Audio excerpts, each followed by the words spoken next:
Hello and welcome back to the Spider's Web. What do we have planned for this afternoon? Well, I'm going to be continuing our video series of painting our Mantic figures. We've already done one of the buildings and I've shown you how to do that. This time I'm going to be having a look at painting this fella. As you can see,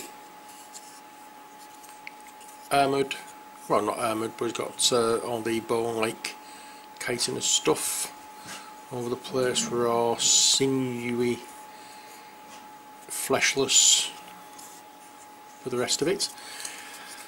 I've done, seeing as I had more than one of this particular model after buying the Plague Monsters booster set, I decided just to test out the colour scheme that I wanted to do with this, and I've come up with that.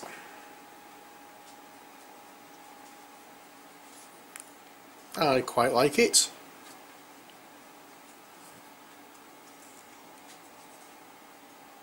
But I think there's a little bit too much yellow and not enough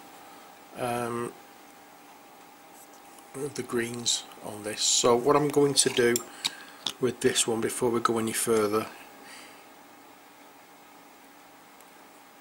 is I'm going to dull it down just a touch with a wash of Nuln Oil just over the like the carapacey type areas, you know, the green areas here. I just want to make it that touch darker.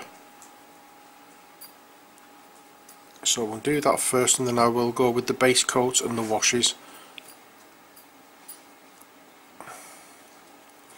of the one that is just primed. As I say, this is just to dull it down a touch. I may, depending on how it looks when it's dried, I may have to go over again with a dry brush of yellow. But I just have to try and make sure that if I have to do that, then to have as little yellow on the brush as possible. I don't want it incredibly bright and as in your face as this is. So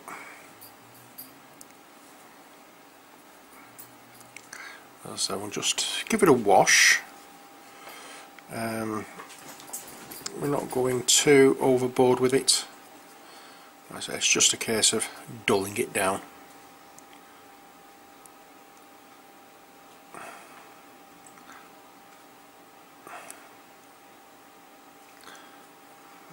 There we go. I think that's everywhere.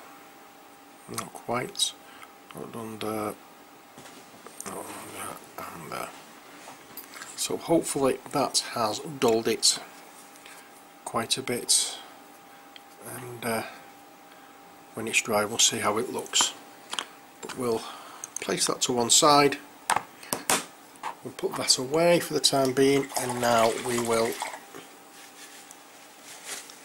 wash our brush out and get cracking with the base coat for this man.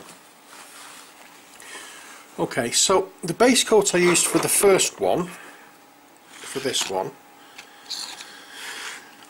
was Wazdaka Red. Although I like the colour, I thought it was a bit too dark, so what I'm going to be using instead is Evil Sun's Scarlet. So we'll try this one. So we'll give it a shake.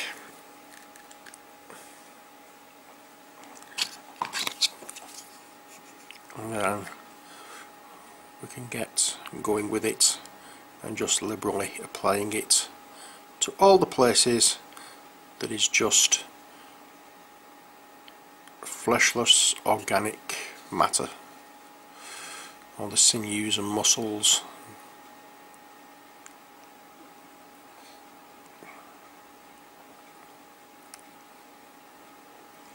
As you can see, we have a lot of it for this model.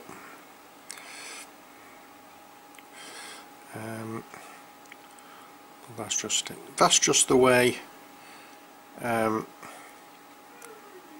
think the idea is that the mutation, the plague that they've been mutated with, strips down all the flesh and then extends bones. But in this case I didn't want on this chitinous carapace to be bone-like. I wanted it to be something slightly discoloured, more toxic looking, so that's why I've gone for greens. I've gone for a very dark green and then a slight dry brush over with a much paler green, and then a further dry brush with yellow. But so we'll get into more detail on that when we get round to that particular area. I'm not really too fussed about going over the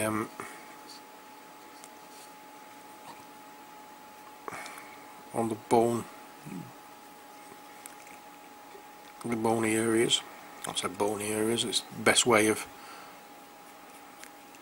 I think, describing it.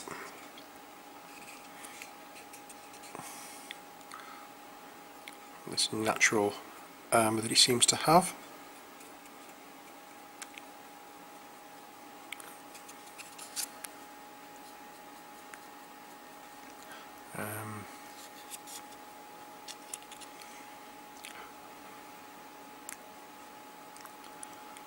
There we are.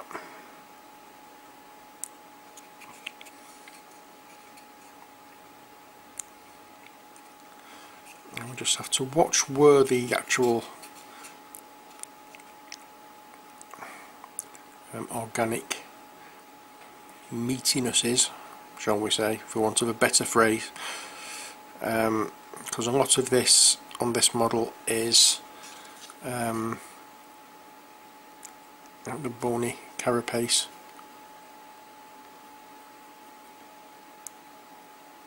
I'm going to be using a much smaller brush for when I do the dark green, because this one seems to be splaying out a little bit too much. So it's just feet and hands now, I think.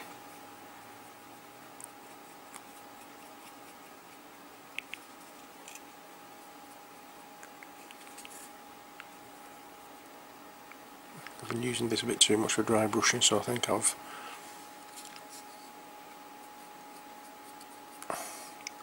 messed up the bristles. So I'm not getting the fine point on it as I was getting originally, but never mind. As anybody who uses Games Workshop brushes know, they're not the best brushes out there, but they're good enough for doing what we're using. There we are.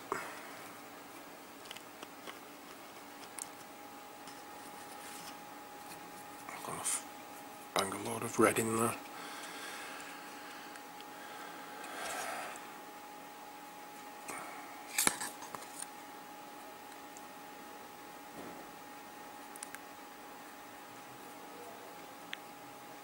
There we are.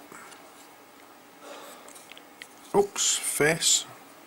I forgot about that little minor detail. There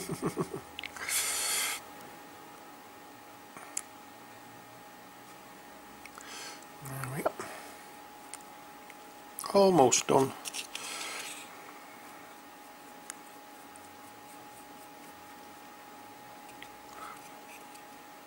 Almost done. There we are. I'm going to change brushes because this one's beginning to annoy me. I'll use it for dry brushing and whatever, but it's really useless now for painting with. Okay, so let's go onto a much thinner brush that we can use to control the paint a lot better.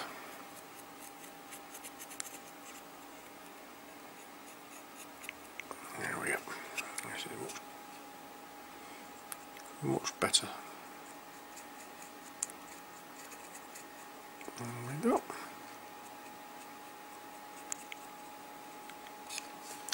And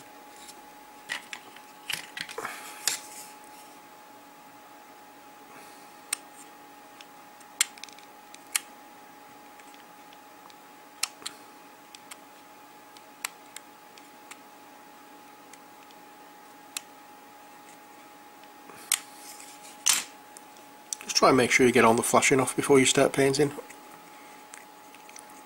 There will be bits that you've missed. I can guarantee that.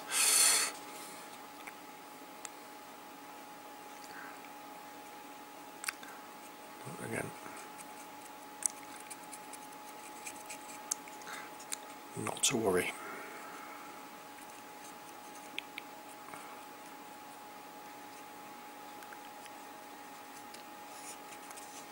So we'll see what this one's like, and we can have a look again at the difference between this one and the previous one I've painted, because I painted one because I wanted to just check the colour scheme as to whether or not I liked the way it looked once it was painted, and to be honest, yes, I'm very happy with the way that one's looking. Apart from, as I said, the yellow was a bit too bright. I'd applied a bit too heavy dry brush on that. It was drowning out the greens that were underneath it. But apart from that, yeah, very happy with the colour scheme. It looks absolutely awful. I may apply some white glue over the top to all this to make it look slimy and raw.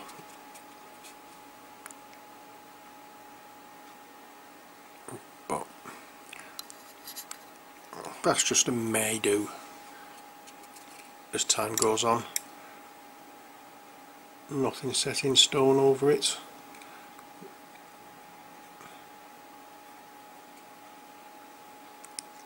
There we are. So there's our red base coat. I'm going to be touching this over with black now, because the colour I want to put over the base coat I want to use for the bony areas is a very dark green, and it's going to show a difference with the red being over the top of some of this. So I'm just going to touch up here and there where I feel needs to be done with black before I put the dark green on.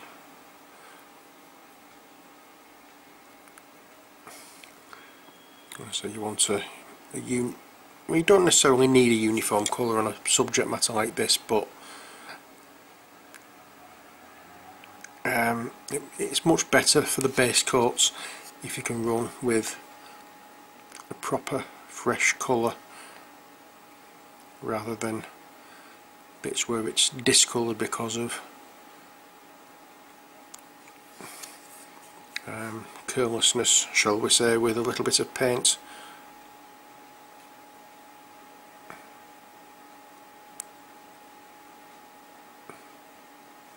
Yep. There we go. I still notice a little bit of the red areas, or the areas that should have been red, that are still showing the black primer through it. So we'll go back to them in a short while.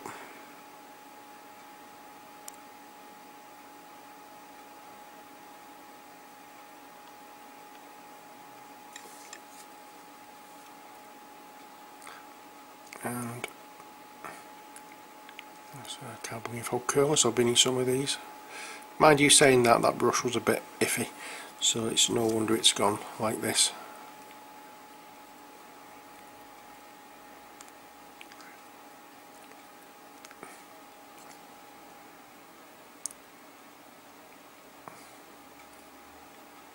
So it's because I've been using it to dry brush. It's broken a lot of the bristles, which is what happens when you're dry brushing. it breaks the bristles. That's why when you are dry brushing you should use an older tatty brush rather than one of your good ones. Ooh, seen a good few places here that really need touching up with the red. There you are. Okay, sorry about being quiet there, I was concentrating. Yeah, so that's on the black touched up. I just need to go back, as I said, with in a few places with the red. That's not going to take much of a problem.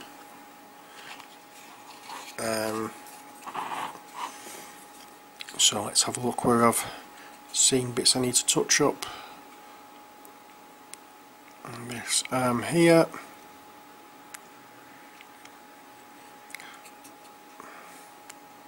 The side of this foot.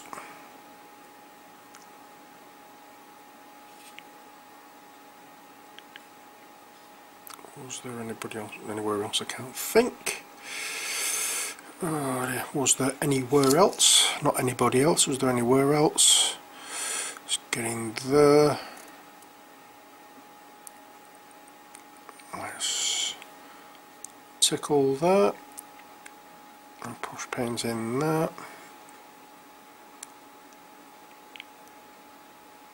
And that. I think that was all. I'm not. No, there is one little bit down here at the back of his left knee.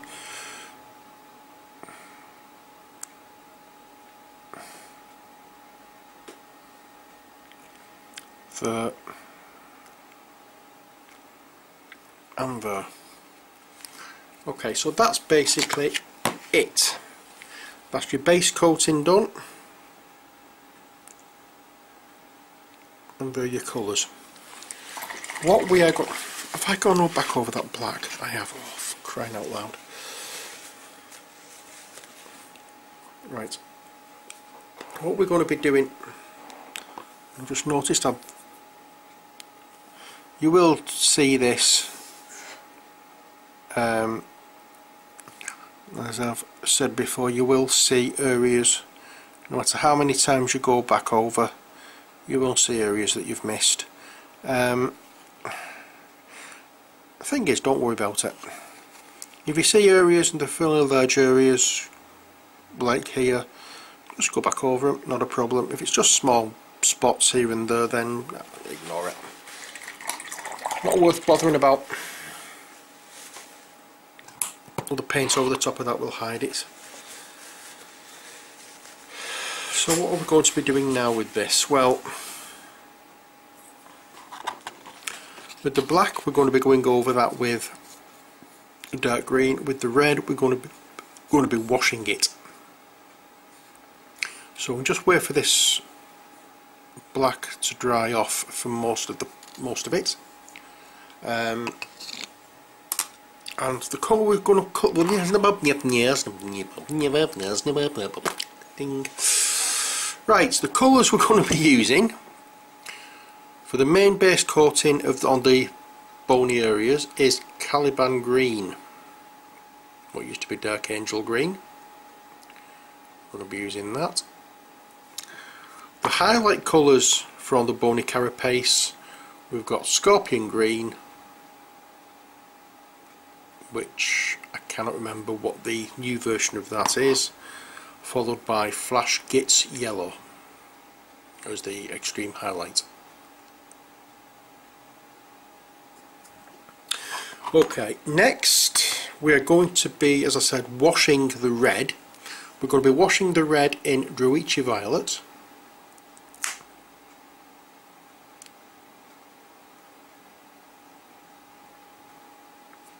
And then it will be a mix of the Evil Sun Scarlet and White Scar, a lot more of the White Scar than the Evil Sun Scarlet to make it more pink, to dry brush over to highlight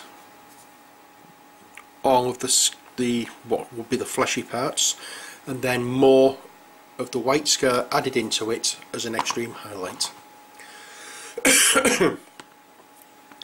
But as I said, that's when we get round to doing the fleshy parts. but for now I think all the black is dry, so let's get on with the base coating with Caliban green. So the black we just put on there was just quite literally a touching up exercise where I've gone over with the well, I've actually accidentally caught it with the red when I've been painting that, so that's not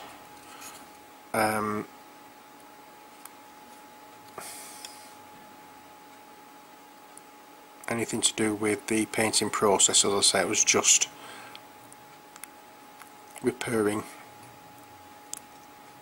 errors, shall we say. I didn't want, what's the word I'm looking for? I didn't want large areas of the red being painted over by this green. I wanted the green to be very, very as dark as I could possibly get it, and if I painted it over red, it was gonna, that would have lightened it slightly. You also may have noticed then when I was painting this that I painted upwards, so it's leaving a lot of the black showing there. That's what we want, because when we come around to dry brushing, we're going to be highlighting that way going down. We're still going to be having a lot of the black showing.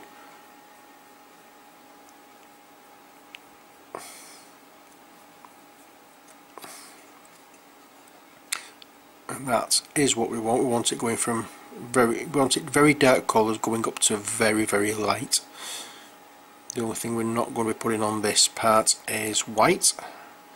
As I said, that's going to be mixed in with the red later on as the highlight for the fleshy area. Well, I'm going to stick with calling it the fleshy areas. It's not fleshy areas, but it's the easiest way of saying it.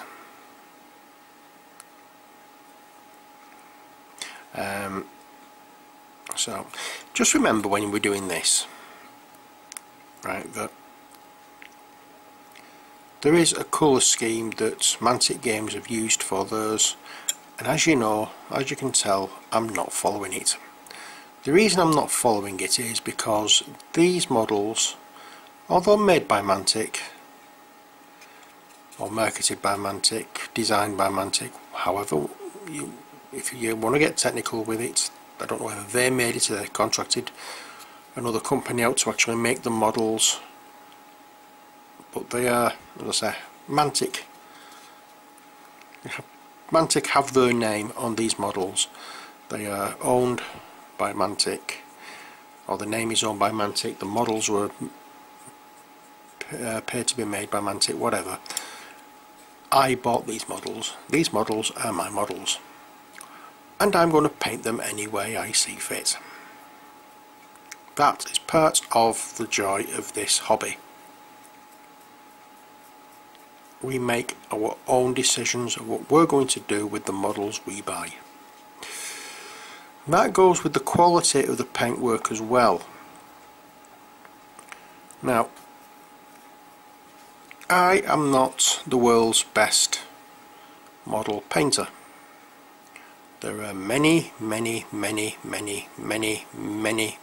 more channels on YouTube that will show you how you could paint, how you can paint models to a much higher standard than what I do.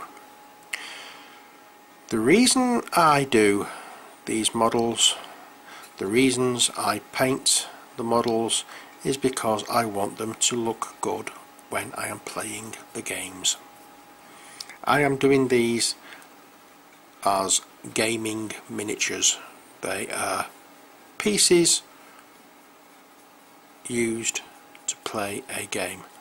They are going to be handled, they are going to be knocked about, they are going to have greasy finger marks all over them where people have been picking them up after having a cup of tea and some cake or whatever. I don't want them to be incredibly awesome works of miniature painted art.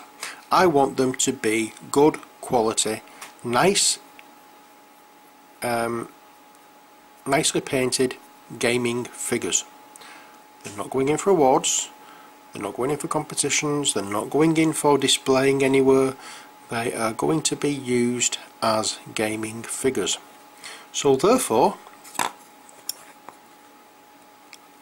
the fancy bases, all the layering and shading and this, that and the other you can do with these models to make them look absolutely stunning is wasted, because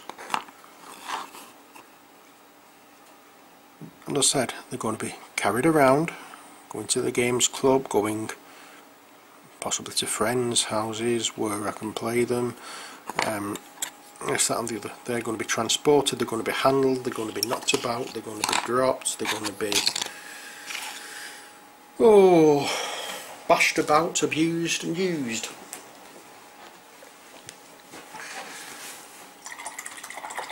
So why put all the effort into doing them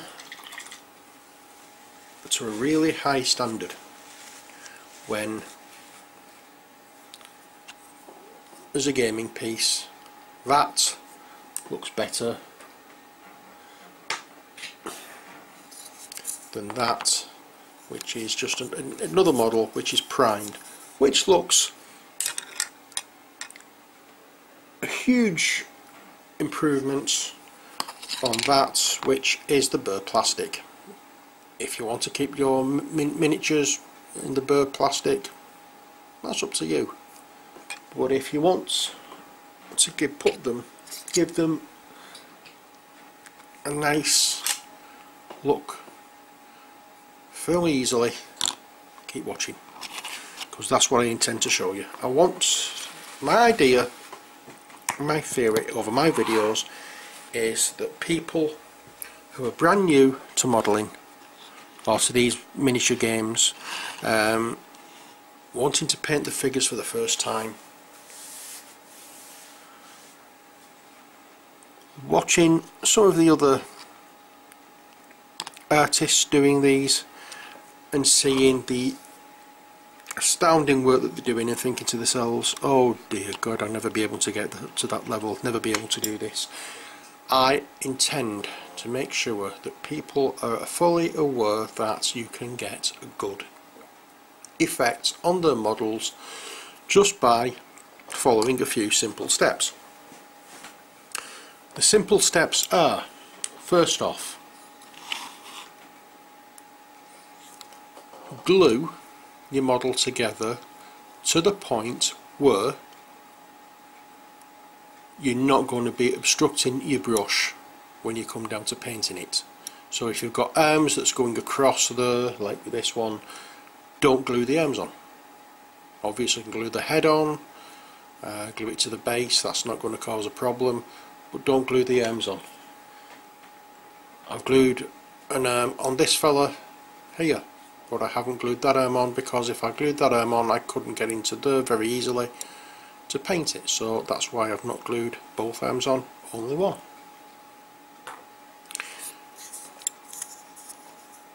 Next, you prime them.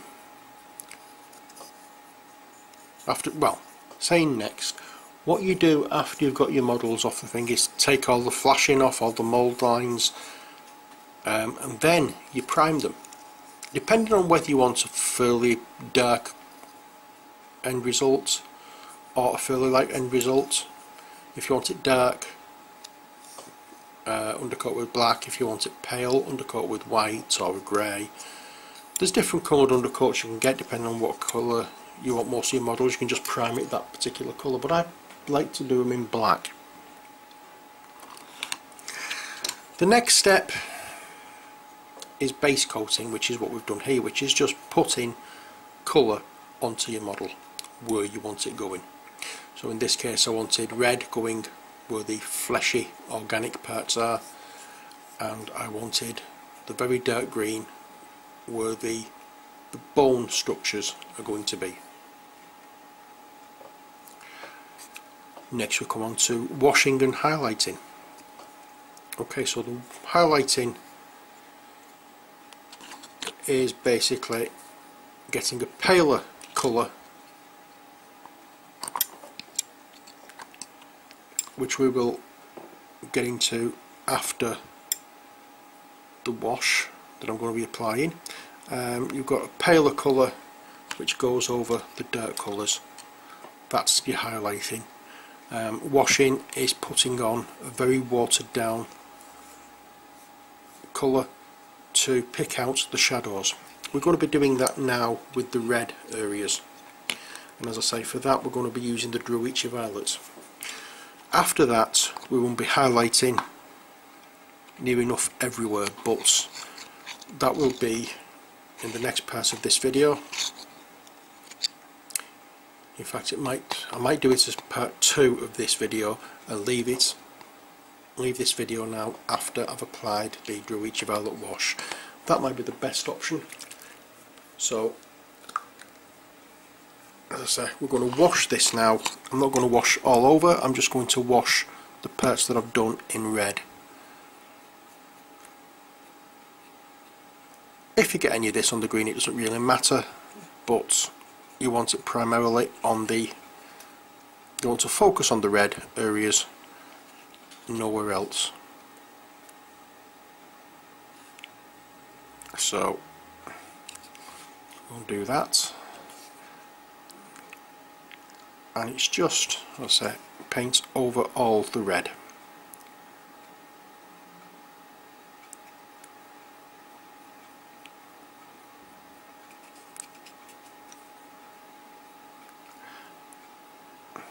And this is going to ignore the raised areas and pull up in the crevices, in the dips, and give you your shadows basically.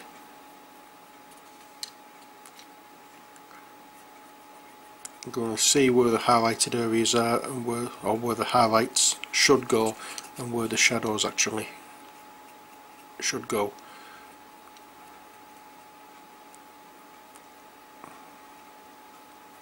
I'm gonna everywhere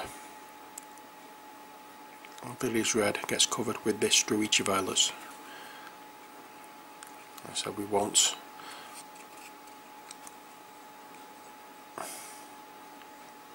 it to be dulled down a little, and we want the shadow areas picked out.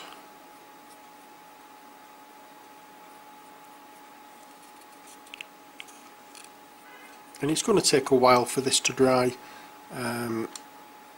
It's not as quick drying as the paint is, so you're better off doing this before you're going to either take a break or you've got something else to do. Make this your last step before walking away from the model. And there you go, there's our model base coated and washed with Druici Violets. And you can see in some places you've got the Druici Violet pooling up where there is a dip, where there is a crevice.